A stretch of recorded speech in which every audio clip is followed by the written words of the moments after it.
J'espère que les Africains vont se solidariser derrière Kadhafi et vont, parce que c'est aujourd'hui la figure de la révolte là-bas, la figure de la résistance.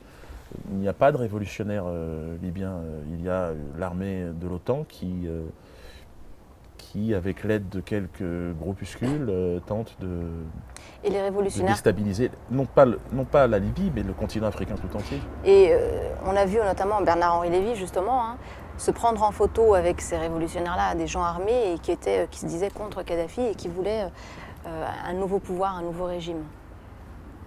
Qui sont ces gens-là? Certainement des gens armés par Israël qui sont là et qui tentent de rentrer pour prendre.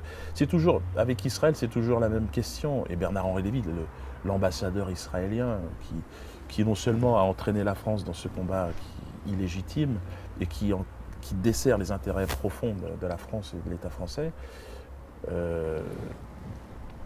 Bernard-Henri Lévy, c'est le soutien au terrorisme de cette nouvelle aristocratie, quoi.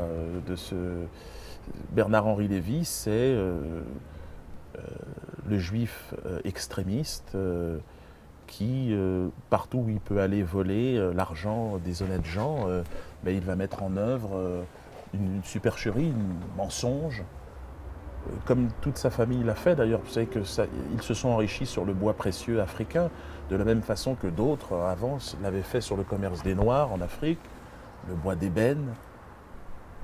Je dirais que c'est une mafia qui a toujours exercé des actions néfastes, terroristes en Afrique, puis dans le reste du monde. Je veux dire, il traite de toute façon, Bernard-Henri Lévy, les Français, de la même façon qu'il traite les Africains. Vous êtes tous de toute façon des nègres pour ce genre d'individus.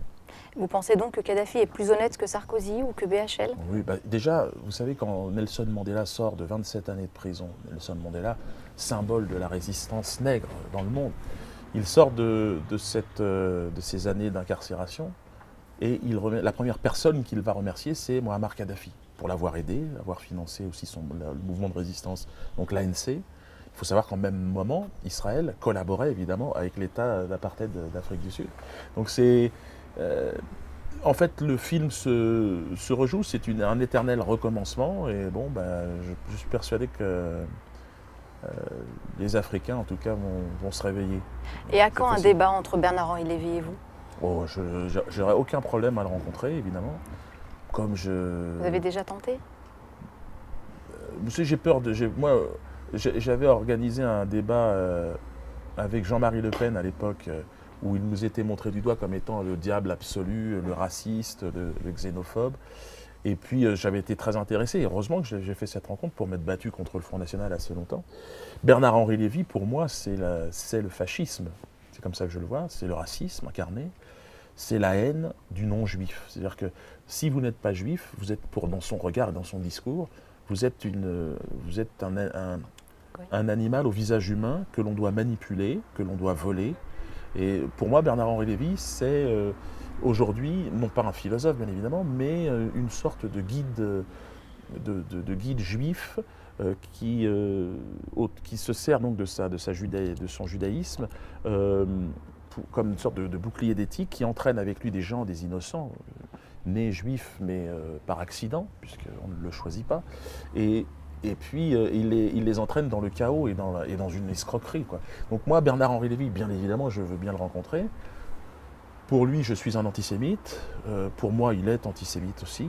On pourrait discuter, je pense, assez... Mais je ne pense pas qu'il accepte un discours avec moi parce qu'il n'en a pas besoin, en réalité. Son pouvoir à lui et sa communication, elle est assise sur l'argent, le pouvoir, sa capacité d'organiser le mensonge, la duperie, la tromperie. Je ne lui en veux pas. Il est né avec une cuillère d'argent dans la bouche et puis des mensonges dans la tête. Donc au final, ça ne peut pas faire évidemment de lui un prophète. Est-ce que vous avez vu le film? Ouais. Est-ce que vous avez vu le film La Rafle? Est-ce que vous avez pleuré? Je ne regarde pas ce genre de choses. Je ne regarde pas. J'ai tout un tas de comédies avant à voir. Les Charlots font du ski, Tonton Mercedes où j'ai pété dans la semoule. ça me paraît plus intéressant. Et est-ce que dans la télé ou dans les médias, il y a des personnalités qui sont d'accord avec vous, mais qui n'osent pas parce qu'ils subissent des pressions, qui n'osent pas parler? Oui, il y a beaucoup de gens qui me regardent et qui viennent me dire « Diodo, c'était courageux ». Et je leur dis souvent, vous êtes beaucoup plus courageux que moi, je n'accepterai pas qu'on me pisse dessus comme vous l'acceptez. Et je vous reconnais vraiment énormément de caractère à assumer cette humiliation constante que vous subissez. Est-ce que vous êtes adhérent à ER, Égalité et Non, je ne Réconciliation? suis pas adhérent à ER. Pourquoi? Alors, je suis un ami d'Alain. Alors, sera le fondateur de ce mouvement-là. Je connais pas mal de gens chez ER. Je trouve qu'ils ont évidemment des idées que je partage sur plein de choses. Mais je ne suis pas militant. Moi, je suis un artiste, je fais mes spectacles. Il y a également le parti antisioniste avec qui j'ai d'excellentes relations, avec qui je partage évidemment beaucoup de choses.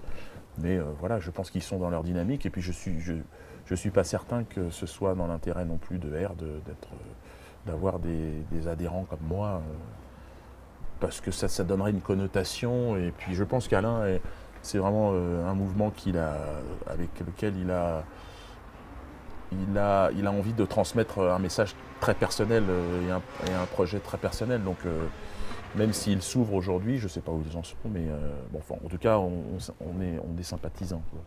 Vous avez toujours attaqué de front, sans penser aux conséquences. Est-ce que vous envisagez une autre stratégie, c'est-à-dire dire un petit peu moins ce que vous pensez et agir plus en secret, par exemple? Non, je m'inspire vraiment de la réflexion que j'ai eue avec Mahmoud Ahmadinejad, pour moi le leader aujourd'hui de la révolution qui m'intéresse.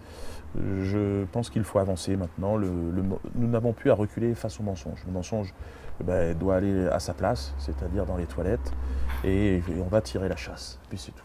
Et donc moi, je ne suis face au mensonge, je ne pense vous ne pouvez pas être plus malin que le malin. Donc la seule façon... Il n'y a pas de tactique à avoir. Il n'y a pas de stratégie à avoir face au mensonge. C'est simplement d'opposer la vérité. Vous voulez attaquer toujours de front? C'est le Christ, c'est le prophète Mohammed, c'est tous ceux qui ont inspiré aussi une partie des grandes démarches. Je pense qu'on ne peut pas chercher, vous ne pouvez pas être plus malin, encore une fois, que le malin c'est impossible. Donc il ne faut pas rentrer dans ce jeu de je vais me cacher, je vais être stratégique. Non, je pense pas. Tous ceux qui l'ont fait sont finalement à un moment donné ont été corrompus. Merci. Merci beaucoup de nous avoir accordé cette interview et merci pour votre gentillesse, Dieudonné. Bon courage. Merci. À bientôt. À bientôt. Inch'Allah. Inch'Allah.